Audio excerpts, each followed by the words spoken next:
llevamos bastante retraso y prácticamente llevamos casi una hora de retraso de la hora que teníamos prevista. Lo primero, agradeceros que estéis aguantando hasta el final, eso es señal de que os interesa y que estamos todos muy a gusto.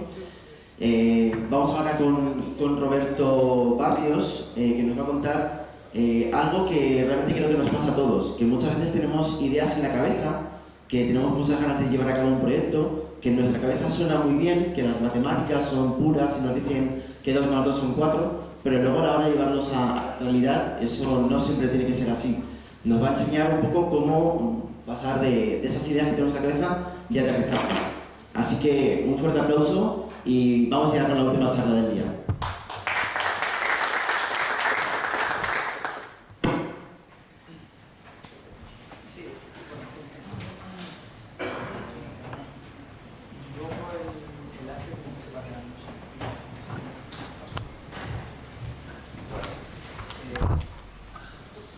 Venga, Dani, fuera. Pues nada, muchas gracias. Esta mañana decían que gracias por venir, yo digo gracias por no iros, porque es súper tarde, ¿no? Por suerte mi charla es bastante, iba a decir likes, pero bueno, después de una presentación de Dani, cualquier cosa de leer. Venía con una idea de presentación y bueno, a lo mejor la hace un poco, ¿vale? Viendo lo que... O sea, hasta la tengas viendo que no lo vais a creer. ¿Está saliendo ya? No. Bueno, os voy contando. Si está actualizando Windows, no es coña. En casa del herrero. Sí. Los que me conocéis, bueno, sabéis que yo trabajo en Microsoft y me metéis mucha caña. Así que ahora ya, pues ya el cachondeo es total. Ahora solo falta que en vez de 5 minutos, pues tarde 2 horas, ¿no? Yo os hago la presentación, soy sin GPT. Bueno, soy Roberto Barrios, EB4EQA. El indicativo es horroroso, la gente me dice está que arde, así es más fácil de memorizar. Soy originario de Huelva, pero vivo en Madrid, estudié allí la carrera y pues, allí me he quedado para trabajar y me he echado ahí ya raíces. Y nada, cuando Dani me dijo de venir a presentar aquí, pues, me digo, estoy súper listo, como se te ocurre decirme a mí que vaya a presentar allí, ¿no? Digo, yo no sé hacer nada. Y bueno, pues luego hablando, la verdad es que mi fuerte a lo mejor son las manualidades, soy bastante enreda y bueno, pues pensamos que a lo mejor una presentación de cómo llevar pues a lo mejor ideas que tenéis en la cabeza o proyectos que están ahí en el tintero a la práctica, a muchos os podría venir bien, ¿no? Entonces la agenda, que me la sé de memoria porque aquí no sale todavía, que os he preparado es el mundo, una pequeña presentación de las diferencias entre el mundo ideal y el mundo real, de todas las cosas que sobre papel y en matemáticas, que es una ciencia perfecta, es todo tan bonito, tan fácil y tan limpio, y luego en la realidad pues todos son problemas, ruidos, rebotes y complicaciones.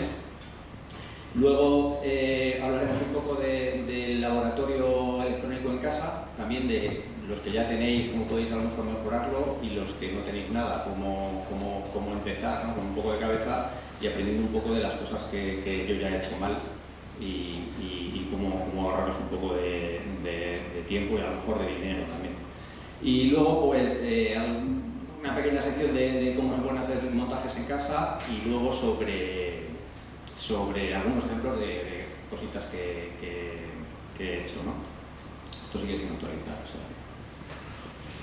Os voy contando sobre la marcha. Luego os lo pasaré muy rápido, pero básicamente lo que contaba al principio era la gráfica de un diodo, ¿no?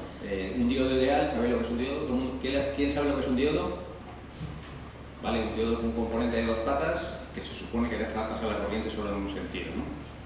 Digo se supone porque la gráfica que no os puedo enseñar ahora es muy bonita.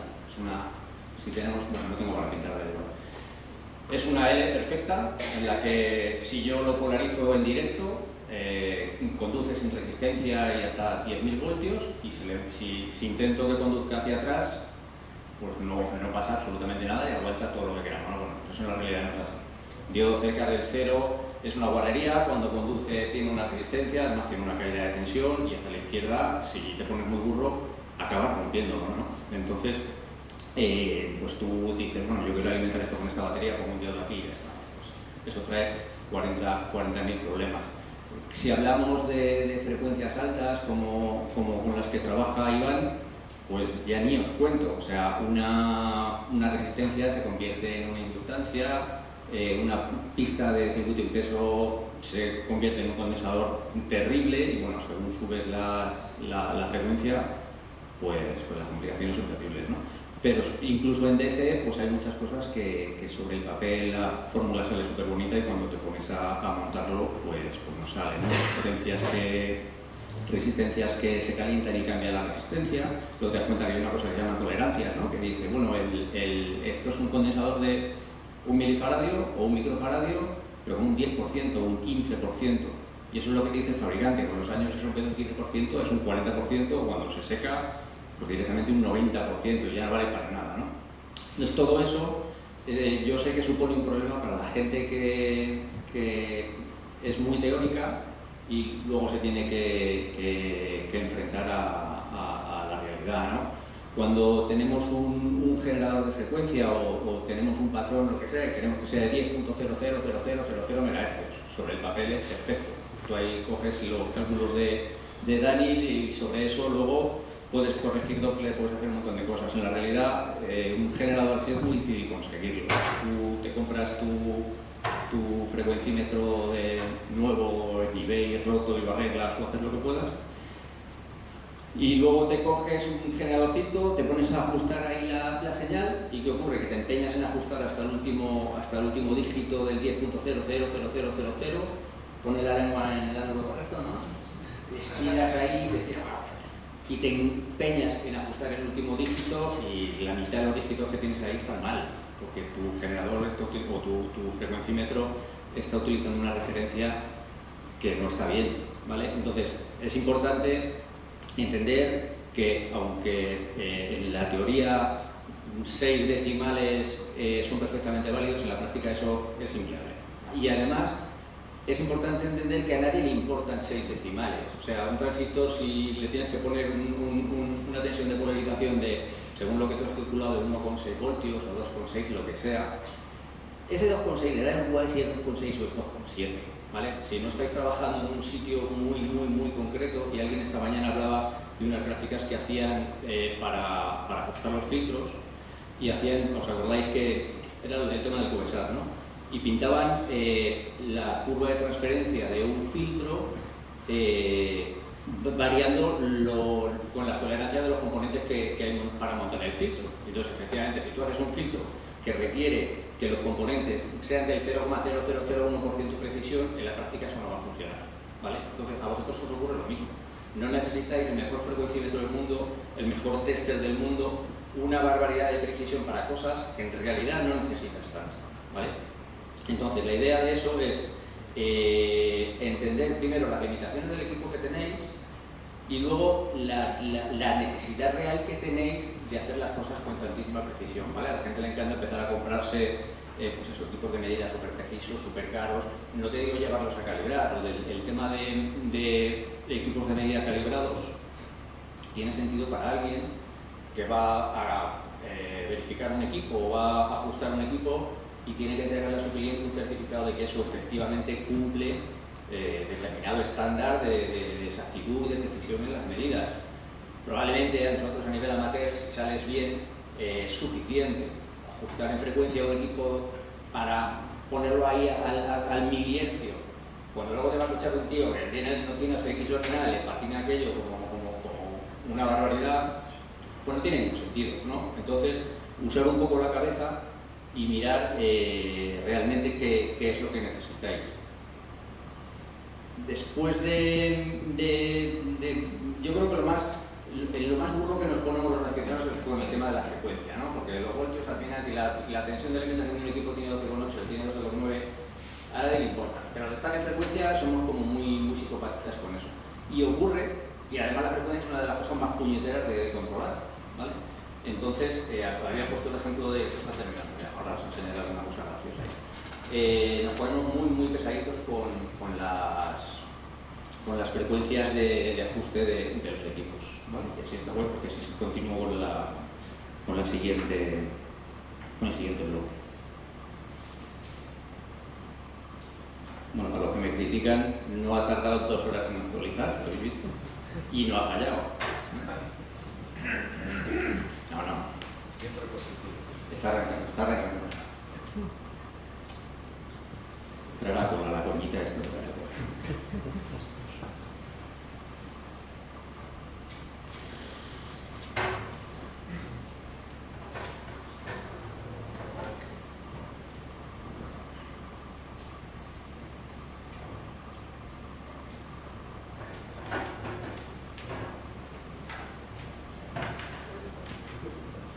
A ver, un segundito. No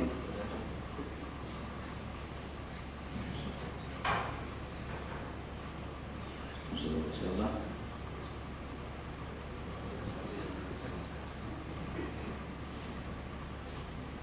También otra cosa que nos ha pasado, que me ha pasado, es que después de la charla de Dani me he quedado en la cabeza en servicios mínimos. ¿Vale? Y me cuesta centrarme, intento entenderle todo lo que explicaba, a la velocidad que lo explicaba. Y ya no sé si esto. Vamos a ver.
Directamente pues vamos al punto donde estábamos más o menos, ¿no? Estábamos por aquí.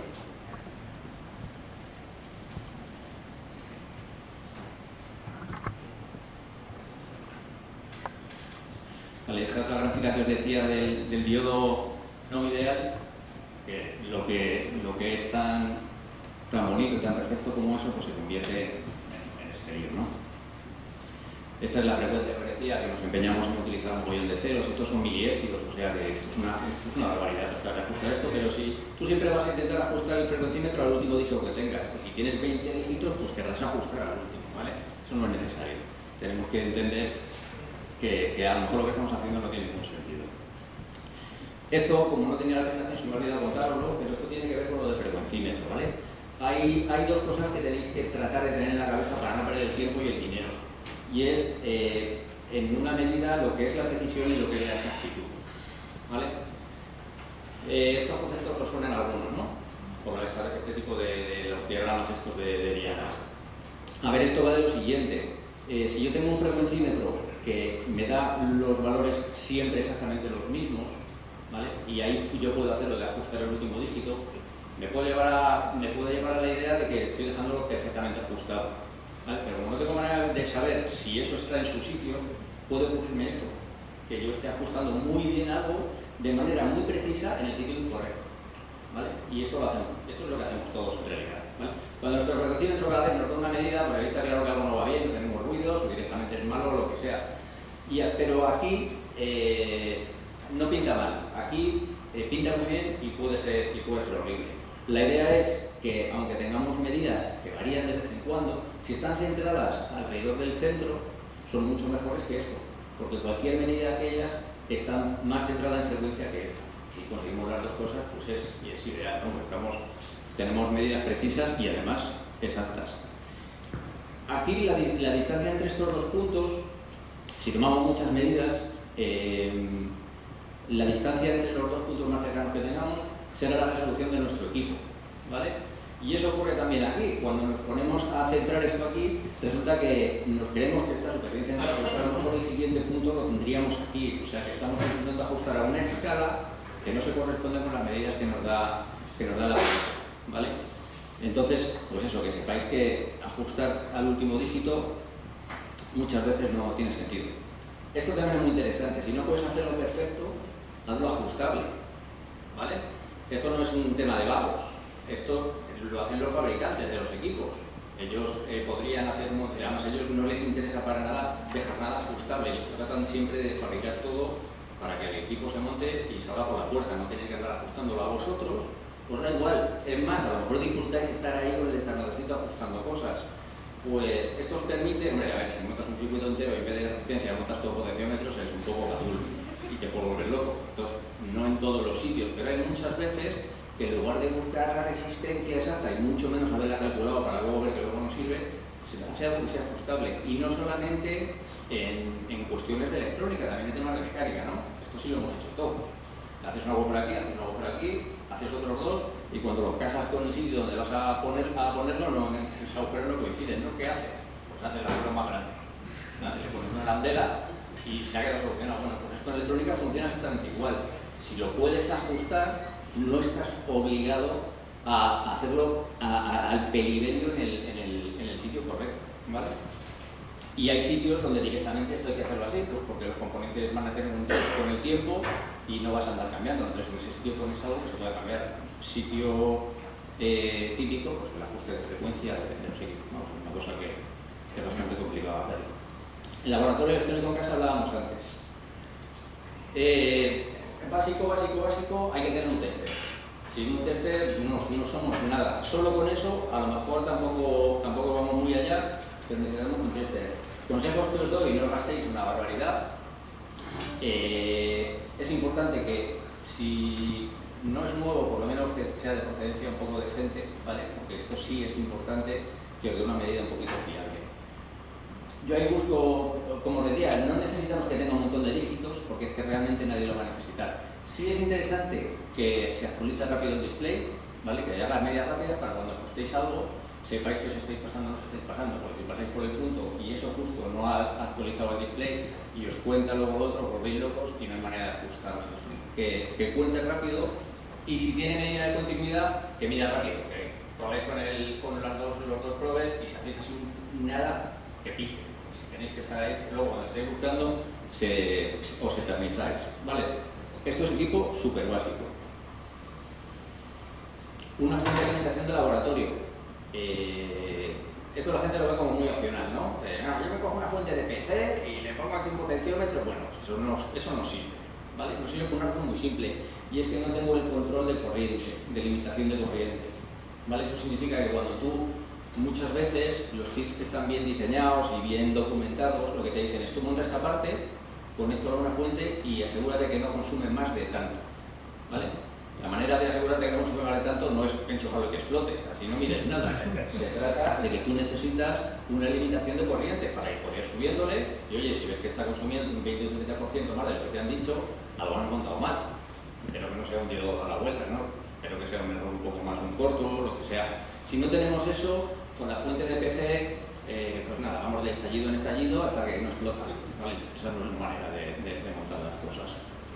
Una fuente tampoco necesitáis, fijaros, además la fuente, aquí sí son un poquito más prácticos y no les ponen 8 dígitos aquí, ¿vale? Porque es que no es necesario, Entonces, sí es importante que tenga el control de corriente constante. Un osciloscopio. Esto para muchos es como ya un tema muy de lujo, ¿no? Pero es importante y es interesante y ahora los hay súper baratos. Hubo una época que un osciloscopio valía un dineral, pero ahora los osciloscopios se consiguen, incluso nuevos, a precios razonables. Cuando medís una señal que no es continua o no es alterna, un seno, con un tester lo que os da básicamente es nada, ¿vale? No os podéis fiar de nada. Si medís una onda cuadrada con un duty cycle de 50%, os dará un valor de la mitad, pero cualquier otra cosa, tanto si lo medís en alterna como en continua, no sabéis lo que se está diciendo, ¿vale? Entonces, ni para medidas de tensión, ni muchísimo menos, claro, en un tester no podéis ver la señal, si queréis ver un protocolo o lo que sea, aquí lo podéis grabar y luego hacer cortando con los dedos o exportando los datos y analizándolo, que luego aquí se os da mucho eso de analizar los datos, ¿no? El osciloscopio es un buen invento. Hay equipos de medida de todas las clases y de todos los precios. Estos son los básicos. Iván sabe el dinero que te puede llegar a gastar y lo loco que te puede volver, con el toque de gama de complicación que serán los VNAs, ¿no?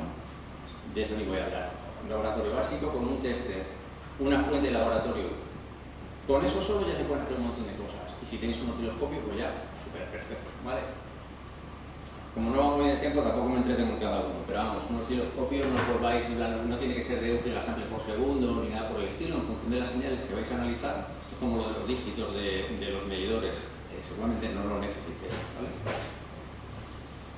Estaciones de soldadura o soldadores. A estas alturas ya las estaciones de soldadura son suficientemente accesibles y yo diría que un soldador, salvo que sea para llevar y traer, es mucho mejor una estación de soldadura. Suelen tener un control de temperatura mucho mejor y suelen tener mucha más potencia. Y eso lo que significa es que cuando vais a soldar o a desoldar algo que está pegado a una masa térmica grande, con esto podéis, y con un soldador pequeñito de ese 20 vatios de lápiz de JBC que usaba mi abuelo, pues con eso no vais a ningún lado, ¿vale? En el momento que tenéis que desoldar algo que tiene una masa térmica grande, no funciona. Ahora está muy de moda, toda la vida ha habido todos los soldadores antiguos, bueno, solo los Mezcal, que ya hemos estado un poco raro. Todos los soldadores llevaban aquí la resistencia con el componente que se calienta y a eso se le ponía una caperuza que era la punta, ¿no? Básicamente los sellos y todo. Ahora lo que se lleva es la punta con el componente que se calienta dentro de la puntita. Con lo cual aquí había un trocito de resistencia térmica que hacía que esto podía estar muy caliente, pero esto se nos enfriaba enseguida y no soldábamos o no desoldábamos nada. Ahora, con los nuevos, el calor se genera en la misma punta. Entonces, aunque son relativamente más pequeños y tienen la punta mucho más pequeñita, realmente funcionan mucho mejor porque el calor lo transfieren de forma más efectiva a lo que queremos desoldar, ¿vale? Antes había la punta cuanto más gorda mejor, porque eso coge calor y lo arrimas y eso calienta lo que sea. Bueno, pues ahora la tendencia es la contraria y hay estaciones muy baratas y bastante buenas. Hablábamos ayer de la TC100, ¿no? ¿Cómo se llamaba? Es un soldadorcito chiquitín que funciona de esta manera y es muy pequeño y funciona de maravilla. ¿Vale? O sea, esto cambia todo. TS100. Y bueno, no sé, estudiar por ahí, hay varias gente por ahí en internet, en vídeos de YouTube que controla bastante y prueba cosas de estas y os podéis fiar. Hay algunas opciones chinas ahora baratas que funcionan bastante bien. El microscopio. Esto, como sé que aquí soy mucho de microondas y tal, sabéis que un componente largo con patas largas en microondas no es buena idea, ¿no? Entonces vais a atender siempre a cosas cada vez más pequeñas. Una vez las cosas pequeñas hace falta un microscopio. Los telescopios son para cosas largas, lejanas, y los microscopios para las que son pequeñas. Podríais caer en la tentación de querer compraros un microscopio USB de esos chiquitillos, ¿no? Son muy baratos y aparentemente amplían un montón. Y algunos se ven muy bien, pero para trabajar no valen. Para hacer cosas no valen. Valen para hacer vídeos, valen para hacer fotos, pero no podéis trabajar porque como no son binoculares, son monoculares, como no ves con los dos ojos no tienes ninguna referencia de profundidad. Entonces metes el soldador delante y no sabes si estás a un palo de la resistencia o la estás metiendo por detrás. ¿Lo habéis, ¿alguien lo ha intentado? ¿Alguien ha jugado con eso? Bueno, pues habéis visto que es muy difícil y muy incómodo, ¿no? Sobre todo, no os parece tan malo hasta que no probáis uno de estos, ¿vale? Cuando probáis uno de estos, con esto funciona porque es totalmente natural, es como si estuvierais sin él. Y con uno que está encima, está girando la pantalla, así que te va a caer el cuello, es una lata, ¿vale? ¿Perdonad? Y con retardo. Y bueno, si encima tenéis retardo o un refresco súper lento, pues entonces me os cuento, ¿vale? Y con un trípode bueno. Eso es. Entonces, todos estos chips ahora no valen los microscopios de mirar las células de la sangre de toda la vida, porque la distancia que tienen de trabajo es pequeñísima y ya no se amplía demasiado. Tienen que ser de este estilo, ¿vale? Los llaman metalúrgicos o para ciencias, o como los llaman. Aquí tenemos una distancia suficiente para meter las manos y poder trabajar, y tienen que ser binoculares. Y lo bueno que tiene es que esto antes lo único que había era cosas de para científicos o para médicos que valían muchísimo dinero, y ahora hay cosas bastante razonables que si pruebas una, pues después de ya, pues yo en casa tengo suerte de un microscopio que es bueno, y mucha gente ha venido y dice, tío, oye, es que después de esto yo necesito uno. O sea, necesito uno porque es que, claro, luego además nos vamos haciendo mayores, cada vez vemos menos, y la gente cuando prueba una cosa de estas dice, pues yo con esto podría hacer un montón más de cosas sin fatigarme los ojos, sin marearme. Mucha gente dice que la electrónica, los componentes SMD, es que no lo ven. Es imposible que trabajes con ellos, porque es que si no lo ves, no hay manera, ¿no? Tenías estas pinzas, yo no le veo ni la punta de cosas, mal asunto, ¿sabes? Con esto se soluciona. Ya os digo que a día de hoy tendemos a que los componentes electrónicos sean cada vez más pequeños. Antes el 0402 era el más pequeñito que había, y ahora hablaba con Carlos antes, de ahí 2 o 3 tamaños más pequeños. O sea, ya estamos entrando en un terreno que es imposible, o sea, ya es de no ver. Estación de aire caliente, esto tiene mucho eco ahora, ¿me sube mucho el volumen? Estación de aire caliente, yo diría que no os vais locos con ellas. Es un buen invento, sobre todo si es buena, pero con un soldador prácticamente se puede hacer de todo, ¿vale?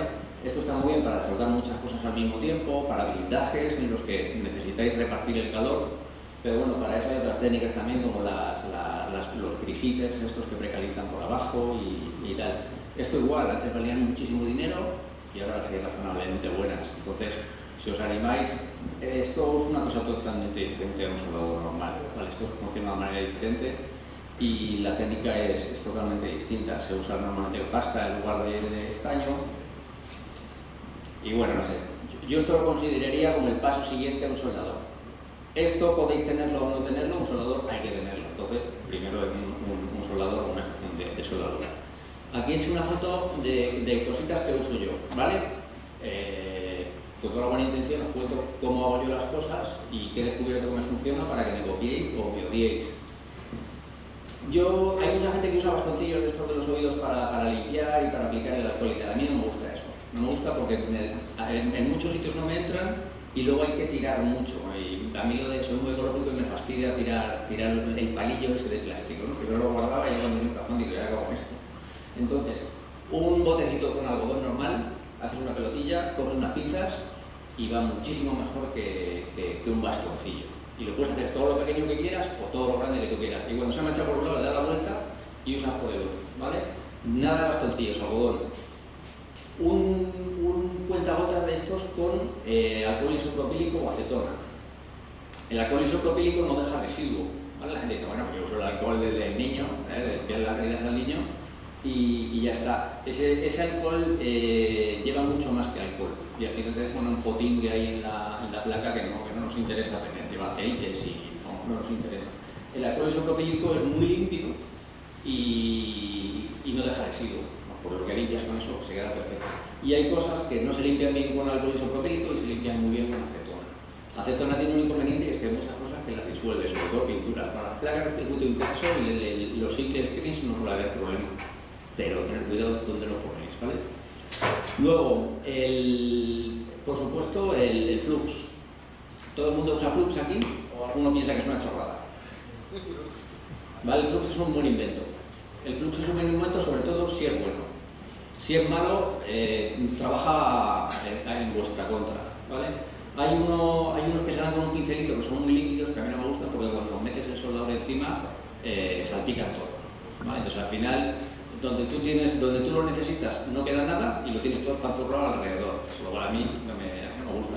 Estos son más pastosos, más viscosos, estos son como una especie de miel, así parecido a la miel.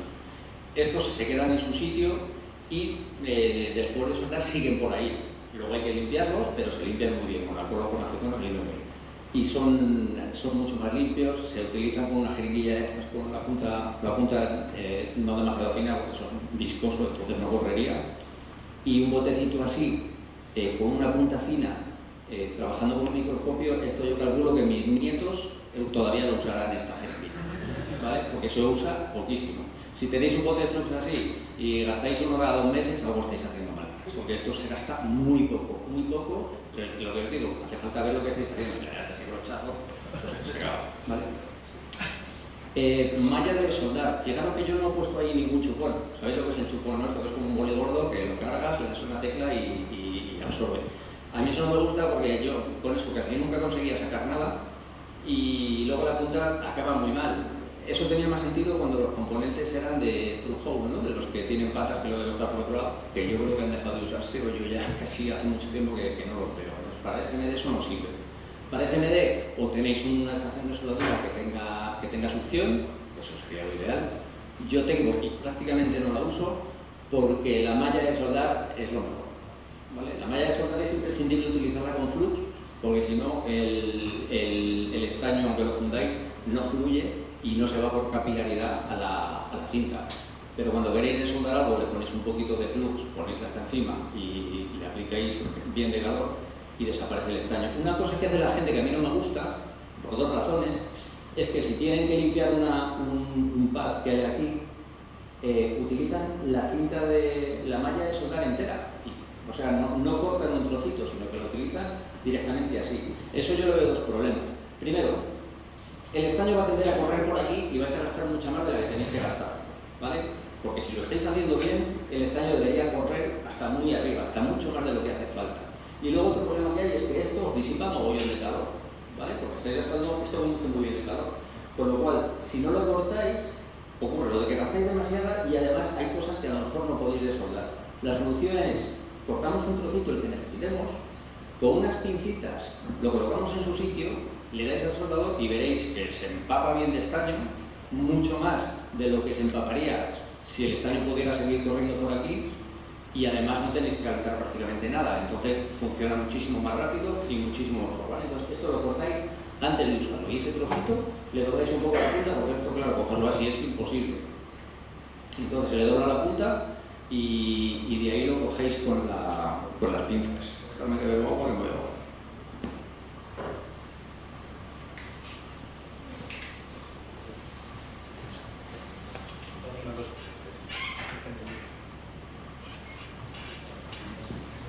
Bueno, la otra cosa que tenemos aquí es esto que se llama chip wick. ¿A quién le suena esto? ¿Vale? Súper útil. Esto ha sido como inventar la rueda en el mundo de la soldadura, ¿vale? Esto es una cosa que es bastante cara para lo que es, pero como antes, si veis lo que estáis haciendo y lo hacéis con cuidado, no se gasta mucho. El chip wick es una especie de estaño que se funde a una temperatura muy baja, ¿vale? Si el estaño normal funde a 250 o 300 grados, por decir algo, pues eso funde a 100. Entonces, ¿qué ocurre? Que si yo tengo que desoldar un componente que tiene un montón de patas, pues ¿qué ocurre? Que yo caliento esta parte y cuando voy a calentar la otra, esta ya se ha solidificado, por lo cual eso no lo voy a quitar en la vida. Acabas metiendo el destornillador, haciendo palanca y arrancando las pistas, desastre. Pues lo que hacemos con el chip wick es que ponemos un poquito de estaño de este nuevo por todos los sitios, ¿vale? Un pegotito, no puede faltar hacer una montaña. Y lo que conseguimos es que al mezclar el estaño original con este, nos da tiempo a calentar un lado, calentar el otro y que el primero todavía esté caliente y entonces las cosas salen de ellas solas, ¿vale? Yo soy súper cuidadoso y tal y no suelo estropear nada, pero antes a veces había cosas que se rompían, sobre todo de soldarnos. Soldar no es problema porque tú lo colocas encima y tienes todo el tiempo del mundo, el problema es quitar las cosas. Con esto, o sea, ya no me da ningún miedo absolutamente nada. Luego hay que limpiarlo porque esto es un estaño que como estaño para dejarlo puesto es muy malo. Es muy frágil, se queda como cristalino, a la larga se rompe, es una aleación bastante asquerosa, no sé de qué ganar, pero vamos. No es para dejarlo, luego se limpia, se le echa flux, se limpia con la esta y se vuelven a colocar el componente con estaño nuevo. Esto ya os digo que no es para soldar. Yo lo que hago ahora, como soy súper ecológico y súper rata, ya os lo he dicho, lo que hago es que ese estaño luego lo recojo y lo reutilizo, ¿vale? Me lo llevo a un rinconcito, hago una pelotita y esa pelotita la meto aquí otra vez, no sé si fijáis aquí hay otro botecito y eso se reusa. Entonces esto es bastante caro, pero se puede reutilizar varias veces. Y eso va muy bien, eso es el mejor consejo que os lleváis de aquí y no me pagan los de Chip Wick, nada. Prototipado, hazlo tú mismo. Lo que hemos contado hasta ahora pues puede servir para hacer cosas nuevas, para arreglar cosas o para estropear cosas, ¿vale? Aquí hablamos de cómo hacer montajes desde cero. A mí me gusta mucho bueno, no me gusta, muchas veces sufro, ¿no? Pero me dedico bastante a comprar cosas rotas y a arreglarlas. Luego me quedo, me deshago de ellas o lo que sea. Lo bueno que tiene una cosa rota es que sabéis que en algún momento funcionaba.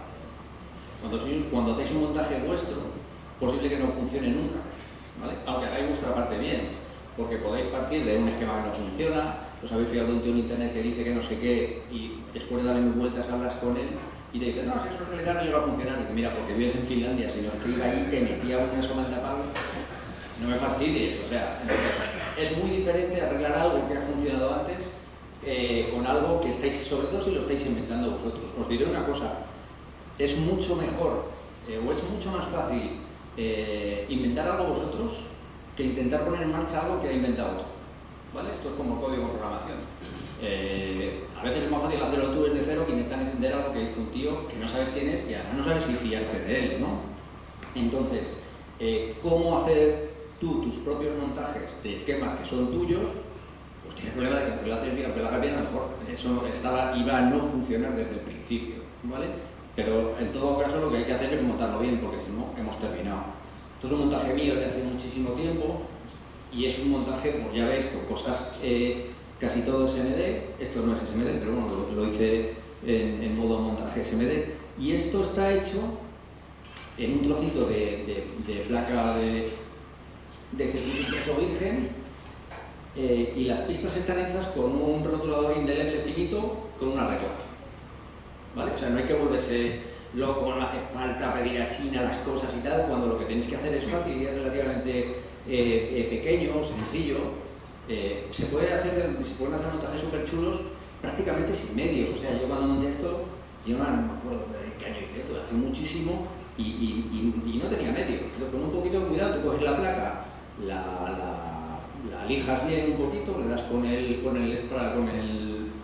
estropajo, la dejas bien limpita y ya os digo, con un medín de estos finitos, la tinta roja, por lo visto la que va mejor, y con una regla pintas las pistas con mucho cuidadito, que has hecho tú en tu papel tu esquema primero, ¿no? Te acordaron la teoría, ahora la práctica, y se pueden hacer montajes así, sin medios ninguno. Y esto funciona, no le doble cara, tiene sus limitaciones, pero estas cosas funcionan. Muy importante ver, ¿vale? Y muy importante tener un poco de cabeza, pero el que no monta cosas es porque no quiere.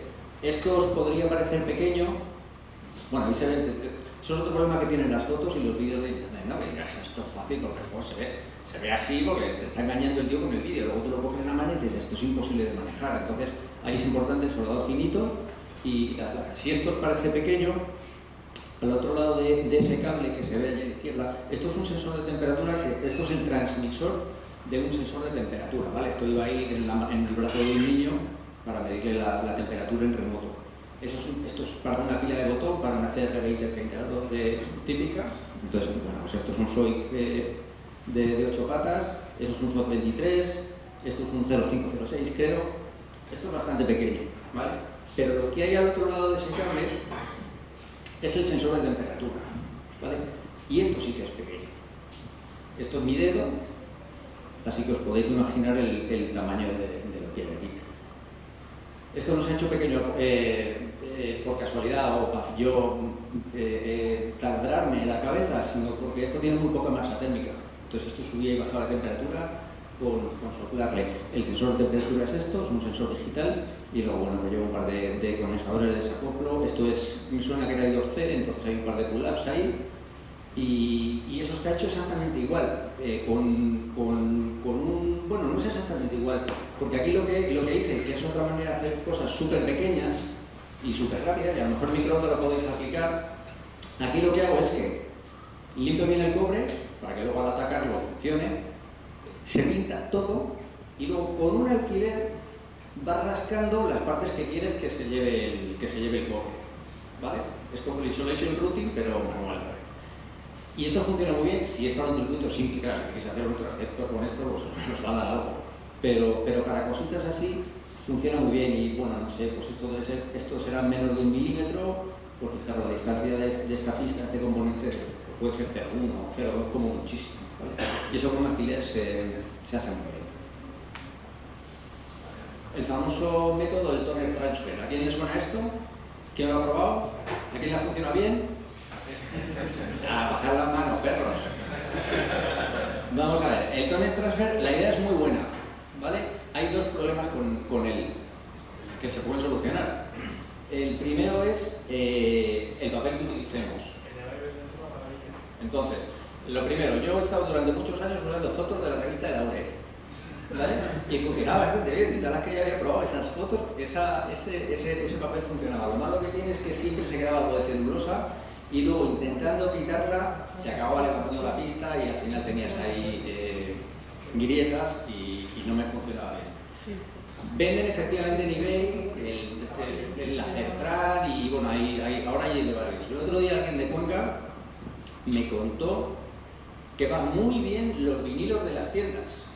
El vinilo que utilizan para imprimir las pegatinas como esta que hay en la pared, ¿vale?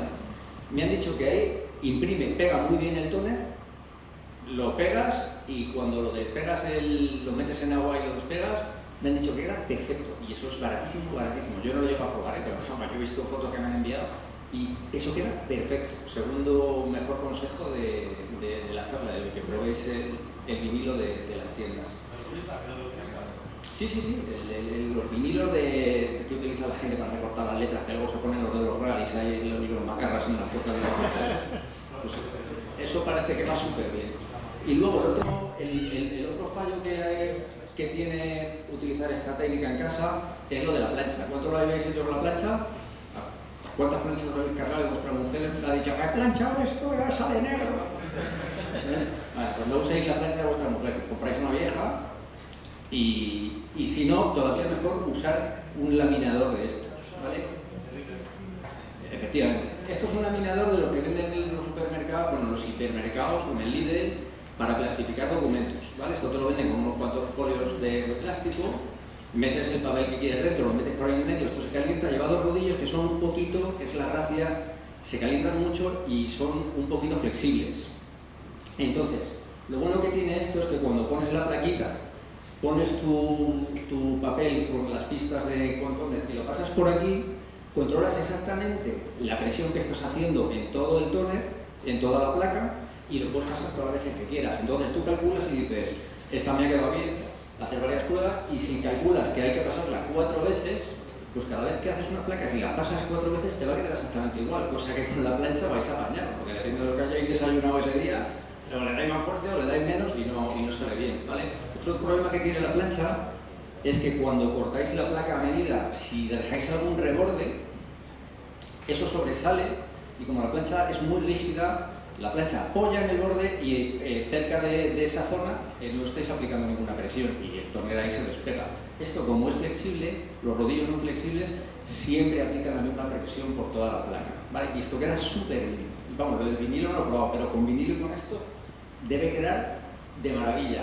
Aquí hay que hacer una pequeña trampa porque esto está pensado para documentos y a menos que partáis las placas, por los puntos de partir las placas, seguramente no os entre. Entonces, esto lleva unas ruedecitas a los lados que, bueno, pues de una manera o de otra conseguís separar los rodillos un poquito. Yo los uso tal como vienen, porque yo lo que hago es que compro placas de doble cara, que yo creo que son las únicas que venden ya, y las parto por la mitad. Y tengo el doble. Yo no hago nada de doble cara porque me hace una lata. Pero si queréis hacer la doble cara, esto que os voy a contar no sirve. Pero cogéis una placa de doble cara virgen, como son capas de fibra de vidrio con epoxi pegadas a presión, ¿vale? O sea, que se parten bastante bien. Si por una esquinita, con un cuchillo, con un cúter o con algo fuerte, conseguís meter la hoja entre una capa y otra, eso luego le dais fuerte y se pela y os quedan dos placas más finitas y caben perfectamente por el laminador, ¿vale? Yo no sé, seguramente esta que os he enseñado antes, esto fijaros que no tiene, esto para el tamaño que tiene, por el grosor de la placa tendría que ser muchísimo mayor, ¿vale? Esta es de ese estilo y eso entra por cualquier lado. Si vais a hacer una placa muy grande, lo que yo os estoy diciendo no sirve, pero para montajes pequeñitos. Hablando de montajes pequeñitos, otro consejo, un fabricante quiere hacer todo si puede en la misma placa. ¿Por qué? Porque en un paso fabrican el equipo. Si tiene que luego montar varias placas, hay que dárselo a un tío o a una serie de tíos, probablemente chinos, que tendrán que estar ahí pues, interconectando, poniendo conectores, etc. A nosotros nos da igual. Entonces, si podéis hacer algo modular, podéis diseñarlo por partes, probarlo por partes, no tenéis que hacer una placa, pues no me funciona esto, pues placa nueva para todo, no. Si tenéis un oscilador, hacedlo por un lado, si tenéis un amplificador, hacedlo por otro, si tenéis una fuente, hacedla por otro. Y así si luego actualizáis, conseguís alguna mejora, lo hacéis todo modular mucho mejor. Entonces siempre acabaréis haciendo placas pequeñitas, ¿vale? Luego os enseño un montaje de ese estilo. Los cables. Esto es la locura, ¿no? Esto está hecho hace un montón de años, esto es un giroscopo de un avión o de algún sitio.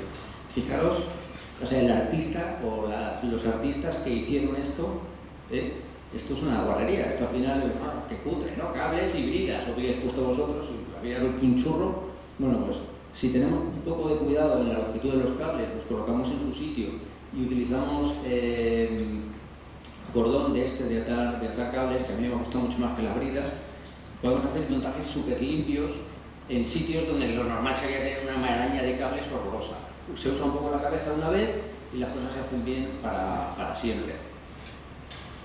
Hay documentación por ahí, me imagino que les haremos llegar pasar la presentación, ahí si pincháis os llevará este documento. No hace falta leérselo entero, pero sí te explican qué nudos deben hacerse aquí, ¿no? El clock hitch y algunos que son útiles saber, y es bastante útil. Podéis usar hilo de vuestra mujer o podéis compraros el cordelillo que hay para hacer esto, que funciona muy bien. Ahora veis en una foto, esto con bridas no se puede hacer, porque cuando es pequeñito, la brida más pequeña que podéis encontrar es demasiado grande, ¿vale? Y además las bridas, pues bueno, tienen varios problemas. Yo lo asesoro justo. Vamos a discutir porque no tengo mucho tiempo. Creedme que esto bien. Como voy a estar por aquí luego, si alguno tenéis interés os cuento. La gente que mejor sabe hacer esto son los de la NASA, ¿no? o los del pelo, porque lo hacen bien, no se les rompen cosas que cuestan muchos millones. Esta gente sabe cómo crimpar, sabe cómo hacer los cables. No os digo que os leáis este documento, pero sí es interesante que cojáis alguna idea de cómo hacen ellos para hacer los mazos de cable, para sujetarlos cuando se sueldan en un sitio, no se sueldan en un poste así, se les da una vueltecita, todo eso tiene su razón de ser y vamos, hace falta volverse muy loco, pero traen buenas ideas. El balance tiempo-dinero, esto es una paja mental mía, sobre todo esta slide, pero la siguiente no es tan baja mental, esa tiene su sentido, ¿vale? Aquí he pintado en esta línea que baja, es el tiempo útil disponible para cacharrear, ¿vale? No es el tiempo, pues si no los viejos tendrían mucho y los viejos, los pobres, pues la cabeza ya no les va como a los jóvenes, entonces ese tiempo disponible de cacharrear va bajando. Lo amarillo es el dinero que tenemos disponible para cacharrear, ¿vale? También hay que restar todo lo que necesitamos para vivir y para que coman nuestros hijos. Entonces, según mis cálculos, pues el tiempo cuando tienes 0 años todo es para cacharrear. Apenas que no sabes cómo hacerlo, ¿no? Pero con 20 años te va bajando. Aquí de 20 a 40 empiezas a trabajar y te bajas radicalmente, eso es una putada. Y poco a poco, pues lo que ocurre es que, aunque dejes incluso de trabajar, pues ya la cabeza te cansas más, no tienes la misma atención y cada vez vas teniendo menos. ¿Qué ocurre con el dinero? Cuando eres pequeño no tienes nada.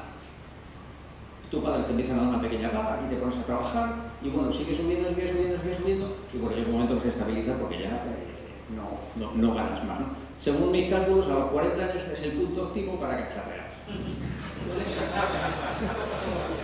Para que os vayáis haciendo cálculos, yo ya estoy en el sitio de empezar a tener más dinero que tiempo, ¿no? No significa que tenga mucho dinero, lo que significa es que no tengo nada de tiempo.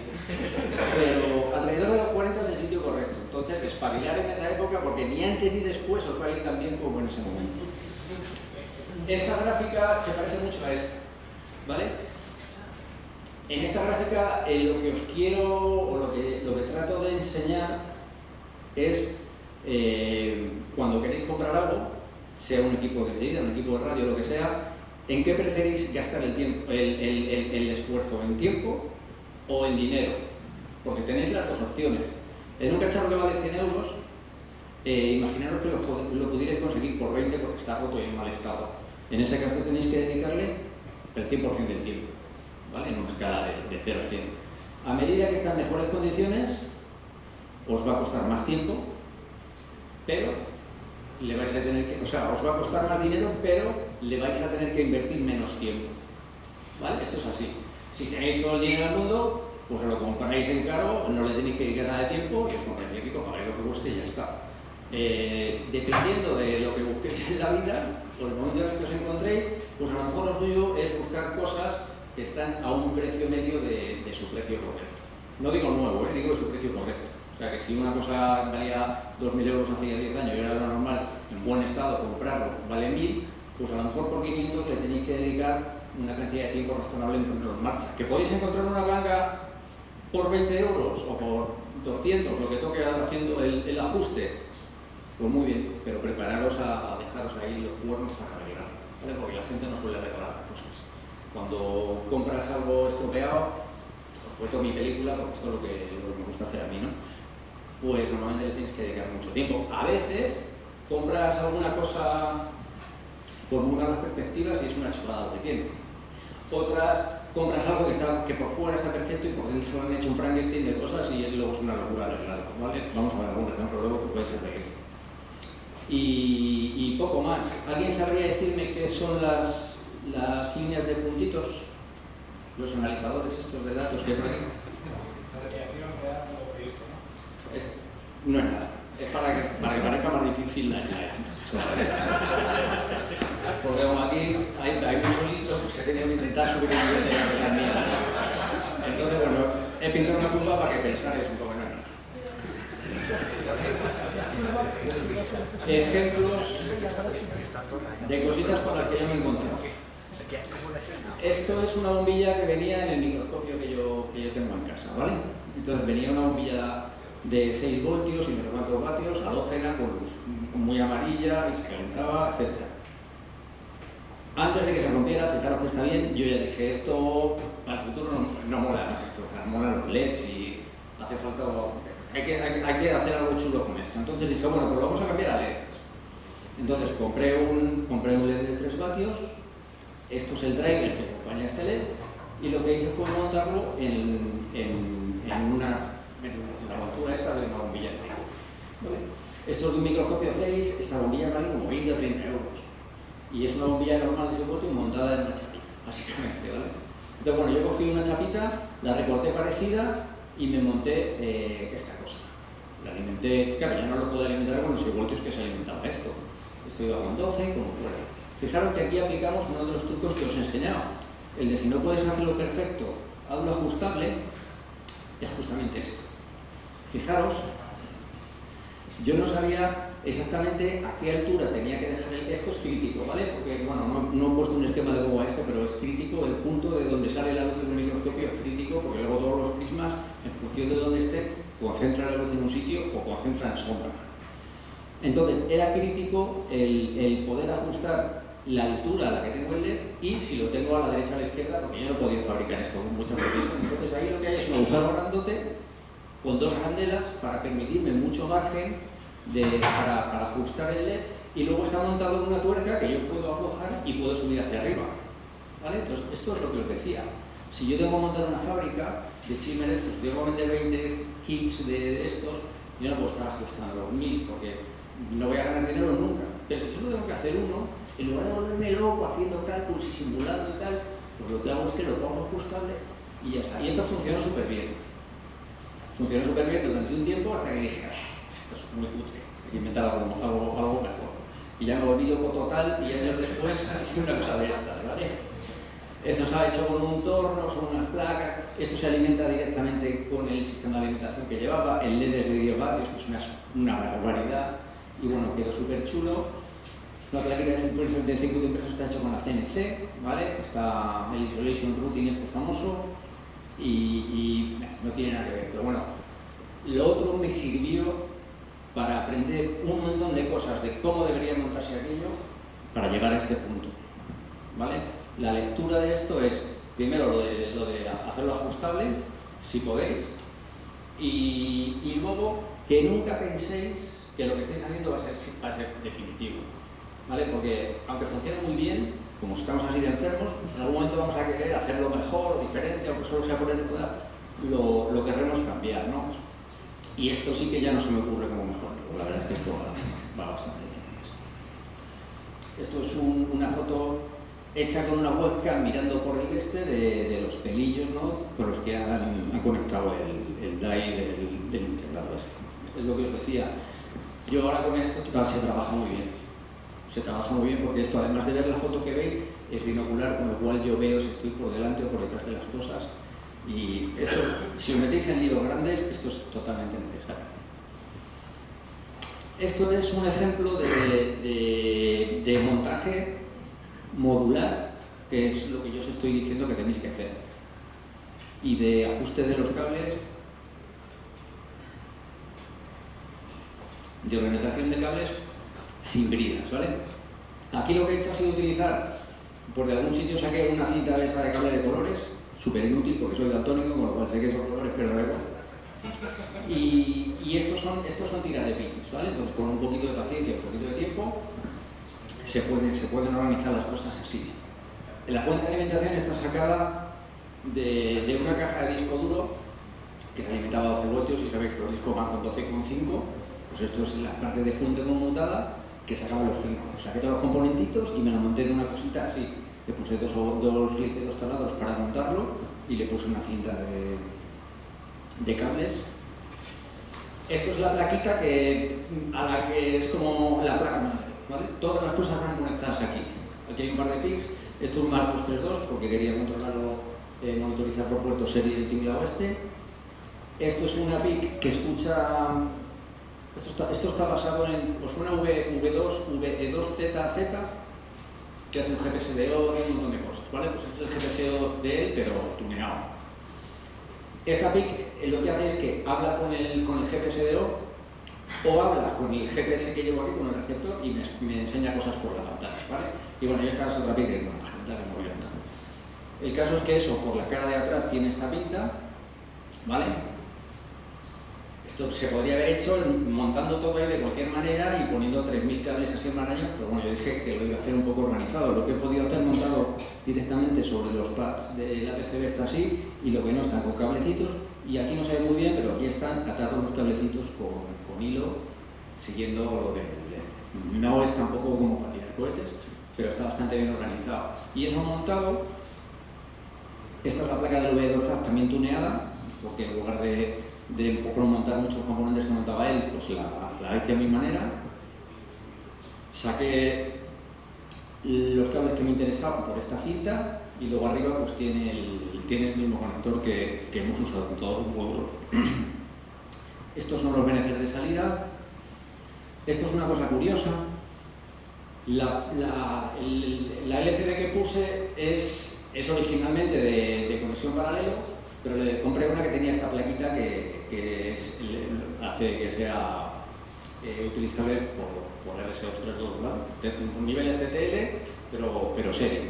Entonces, solo con alimentación y un par de señales, escribes en la pantalla lo que quieras. Fijaos allá a la izquierda lo que hay. Estos son dos pulsadores, pero montados detrás de dos LEDs. ¿Vale? Entonces usé LEDs chiquitines de 3 milímetros, bicolor, rojo y azul, pero montados sobre una plaquita que apoya sobre un pulsador. Entonces los LEDs son pulsadores. Eso no es fácil de encontrar. Y vais a ver que queda súper chulo y además es súper práctico, el tacto es súper bueno, porque al final estás dando pulsadores. Esto lleva aquí unos latiguillos de cable, porque esto se mueve. Entonces tiene que tener un poquito de flexibilidad, y para que no se vaya hacia atrás, pues nada, lleva un trocito de cobre que lo sujeta. Eso es un poco cutre desde dentro. El panel de aquí atrás los mandé a hacer un sitio que se llama Front Panel Express. ¿Os suena Front Panel Express?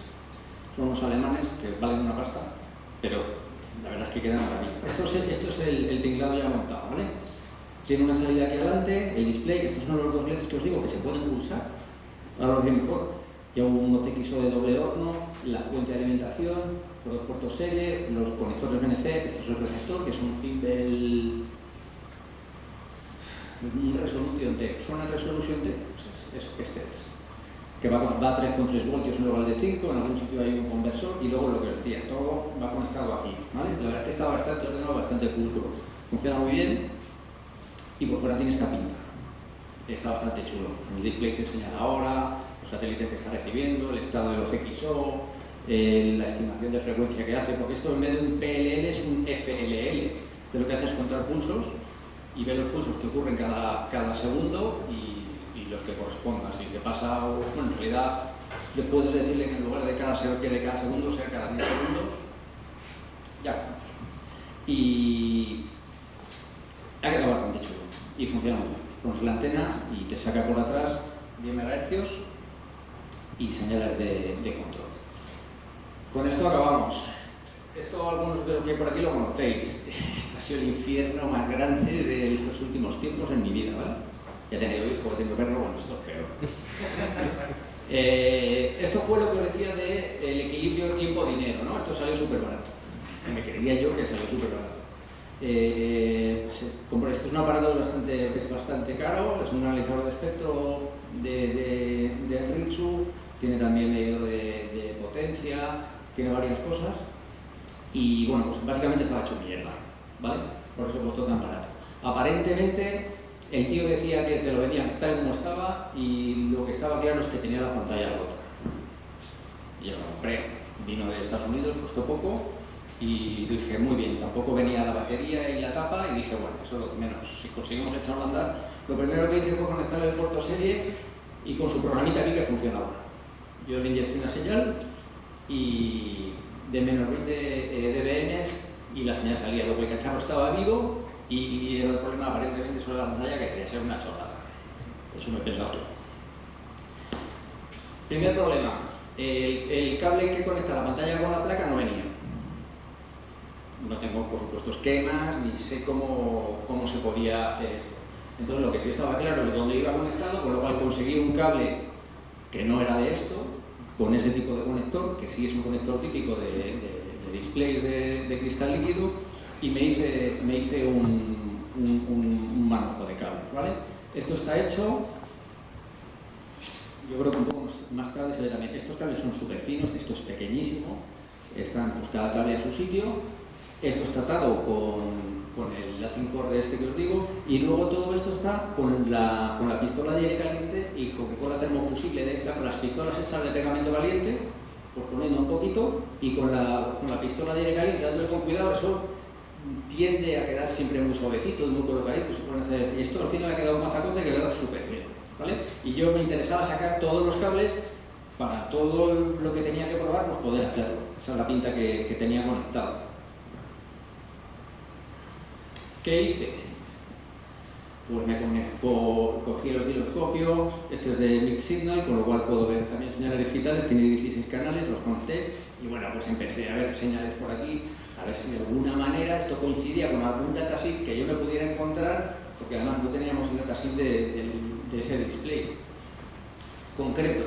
Y bueno, me volví loco y la verdad es que me costó un montón y no llegué a ningún lado. Al final lo que hice fue, tiré de colegas más listos que yo, que es lo que tenéis que hacer todos, eso os lo recomiendo, no más listos que yo, sino más listos que vosotros. Y lo que hice fue grabar estas señales, cuando esto estaba enseñando por pantalla, algo que yo sabía que al encenderlo tenía que enseñar, ¿vale? Hubo que hacer aquí una historia porque había que buscar el tiempo de el momento de sampling que coincidiera con cuando las señales estaban en el sitio que tenían que estar, o no tenía tampoco mucha memoria disponible. Y esto se lo pasé a un coleguita, le di yo sí tenía claro lo que era señales de control y lo que eran datos, ¿vale? Por cómo cambiaban las cosas, y aquí claramente había un pulso de esto era un pixel clock, y había cosas que tenía controladas, pero no coincidía las señales que yo veía ahí con lo que se supone que tenía que salir. El colega de turno, Miguel, súper amable, no sé cómo, consiguió sacar esto y vimos que esto no funcionaba.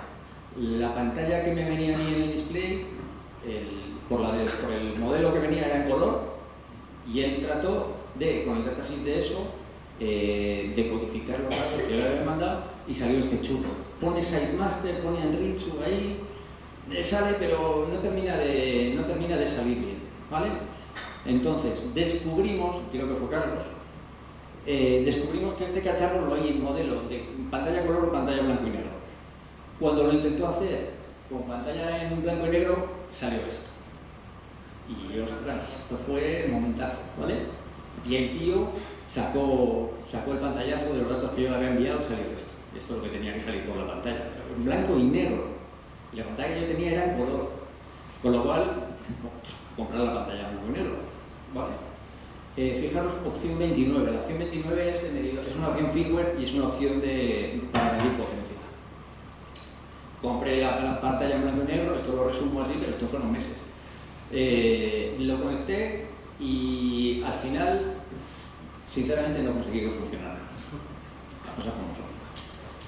Pero lo que sí descubrí, en eBay en este tiempo salió esto. Este es el conector que a mí no me venía, ¿vale? Y ya me sirvió porque ya con ese conector yo ya supe qué pantalla tenía que utilizar. Y otra cosa que aclaramos es que en algún comentario por ahí en internet había visto, que no os podéis fiar de todo lo que veis por ahí, que el cable tenía un montón de componentes, que el cable tenía circuitería y eso a mí me tenía amargado porque digo, eso no lo voy a poder sacar. Y aquí se vio que salvo un par de resistencias ahí, el cable no tiene nada. Total, ya tuve que ponerme a estudiar, me saqué el datasheet del controlador de display que había en el cacharro, súper aburrido, me hice una lista de todos los pines que estaban conectados al conector, ¿vale? Hay muchos que no se usaban y todos los que estaban conectados los puse aquí, me puse todos los pines de la pantalla de color y de la pantalla blanco y negro y me puse a hacer una matriz de lo que estaba conectado y lo que no, ¿vale? La alimentación estaba clara, lo que era más estaba claro y todo lo demás de dónde venía esto, sabía que algunos podían ser unas señales, pues bueno, esto eran GPIOs, pero otras cosas no. Me di cuenta que uno de los GPIOs, ya no lo puedo poner, el 9, por aquí está puesto. Bueno, uno de ellos, si lo ponía a tierra, cambiaba radicalmente cómo funcionaban las señales. Vale, o sea, yo arrancaba el cacharro con ese GPIO al aire y las señales funcionaban de una manera y eso lo tiraba a tierra y el display se comportaba de una manera, las señales del display eran totalmente diferentes. ¿Qué significaba eso? Habíamos descubierto cómo cambiar de la pantalla blanco y negro a la pantalla color. Esta es la resistencia que yo usaba para tirar a tierra el pull-up ese que había, la señal de control, que luego se puso aquí, de forma que en el conector, si le conectabas directamente el display blanco y negro, funcionaba. Si le conectabas con esta resistencia a tierra, cambiaba y aparecía la opción de pantalla color. Momentazo que salió el espectro en la pantalla color, ¿vale? Súper contentísimos, esto éxito total, mierda. Monto esto en el cacharro y digo, joder, pues es que se sale la pantalla de la ventana. Y yo dije, bueno, será un problema del firmware. No, por arriba también se salía. Y yo dije, esto no lo podemos dejar así. ¿Y ahora qué hacemos? Digo, bueno, resulta que el cachondo que me había mandado una pantalla rota en color, pero la carcasa de fuera era en blanco y negro. Pues a mí no me coincidía el datasheet con nada, ni con las medidas, ni con nada. Total que yo dije, ¡buah! Monto la pantalla en blanco y negro. Pero digo, pero ya tengo comprada la pantalla de color. Digo, pues el marrón continúa y ¿ahora qué hago? Pues lo que hice fue meter en la CNC la caja del cacharro. Porque ya digo, esto, o sea, oigo yo. Me llevé por delante todo lo que me molestaba aquí, porque claro, la pantalla es más grande.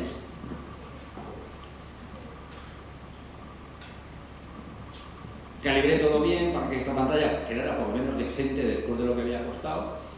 Y nada, pues me preparé un G-code que cortara la ventanita. Me hice ya bien el cablecito, fijaros. Este manojo de cables, en vez de sueltos o con cintas delante compridas, está hecho, ¿sí? Queda perfecto. Queda perfecto. La tapa de la batería, impresora 3D, ¿para qué te quiero? no es para imprimir ranitas, ¿vale? Las impresoras 3D es para hacer vuestras piezas. Entonces, conseguí una tapa, me hice una tapa por delante y por atrás, exactamente igual que la original. Así es como queda la tapa, con su tornillito, perfecto. Y así es como queda el cacharro. Fijaros que la pantalla original acababa aquí, ¿vale? Y esta se sale un poquito y luego, pues bueno, el biselado este que lleva, pues yo ya no lo puedo hacer porque digo, ya queda bastante bien, me lo cargaré si intento afinar mal, ¿vale? Y la verdad es que es una pasada el cacharro. ¿Preguntas?